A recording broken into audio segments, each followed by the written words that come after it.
Shalom, selamat pagi, selamat datang di Renungan Harian Toraya Selasa 14 Januari 2025. Sebelum masuk di Renungan Harian Toraya, mari kita berdoa. Bapa, dalam nama Tuhan Yesus, kami akan baca firman-Mu, biarlah firman-Mu ini tetap tinggal di hati kami dan kami lakukan setiap hari. Dalam nama Tuhan Yesus, haleluya, amin. Pembacaan terdapat pada 1 Yohanes 5 ayat 13-21. 1 Yohanes 5 ayat 13-21, pengetahuan akan hidup yang kekal. Semuanya itu kutuliskan kepada kamu supaya kamu yang percaya kepada nama Allah tahu bahwa kamu memiliki hidup yang kekal. Dan inilah keberanian percaya kita kepadanya, yaitu bahwa Ia mengabulkan doa kita jikalau kita meminta sesuatu kepadanya menurut kehendak-Nya. Dan jikalau kita tahu bahwa Ia mengabulkan apa saja yang kita minta, maka kita juga tahu bahwa kita telah memperoleh segala sesuatu yang telah kita minta kepadanya.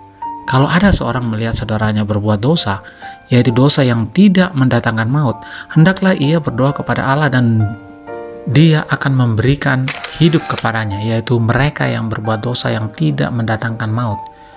Ada dosa yang mendatangkan maut, tentang itu tidak kukatakan bahwa ia harus berdoa. Semua kejahatan adalah dosa, tetapi ada dosa yang tidak mendatangkan maut.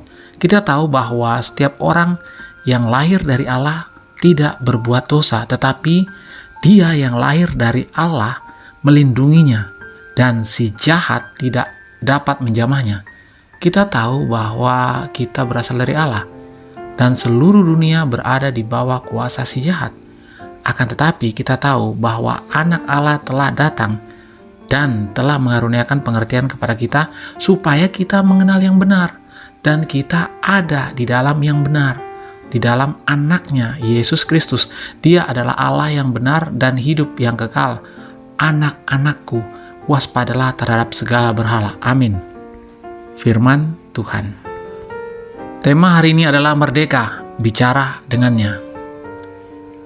Merdeka dapat disejajarkan dengan bebas, yang berarti tidak ada batasan, tanpa tekanan dan terkait dengan perasaan sejahtera. Orang yang merdeka berarti bebas, yang berdiri di atas kakinya sendiri. Lalu bagaimana dengan merdeka bicara? Apakah mereka berbicara, kita dapat berbicara semau kita? Tentu tidak. Merdeka bicara berarti tidak lagi diwakili oleh yang lain, atau tidak lagi berbicara melalui perantara, tetapi secara langsung dapat berhadapan dengan orang atau pribadi yang ingin dijadikan sebagai teman bicara. Yohanes dalam bacaan ini menekankan bahwa pentingnya bagi kita untuk tahu bahwa kita sudah memiliki hidup yang kekal, yang adalah anugerah Allah. Yohanes juga menegaskan bahwa Tuhan pasti mendengar dan menjawab setiap doa kita sesuai dengan kehendak-Nya. Dua hal ini seharusnya mempengaruhi kita sehingga kita tidak lagi takut untuk datang menghampiri Tuhan. Doa adalah salah satu cara untuk kita berhadapan dengan Tuhan. Melalui doa, Allah memberikan kita kemerdekaannya. Ini kemerdekaan untuk berbicara, yang berarti kita dapat menghadap Allah tanpa batasan, dapat terbuka dan berterus terang di hadapannya tentang apa yang kita alami.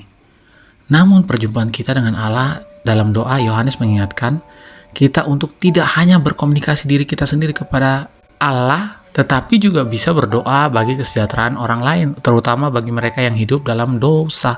Dalam hal ini, Yohanes menasihatkan supaya kita tidak menjadi orang yang egois dalam berdoa. Melalui Yesus Kristus, tidak ada lagi penghalang bagi kita untuk berhadapan dengan Tuhan. Kita dapat berkomunikasi langsung dengannya melalui doa. Kita dapat menyampaikan kepada Tuhan apa yang kita alami. Ia tahu kita dan tidak ada yang tersembunyi baginya, tetapi Ia selalu menunggu untuk kita menghampirinya. Allah rindu kita datang menjumpainya melalui doa. Amin. Mari kita berdoa.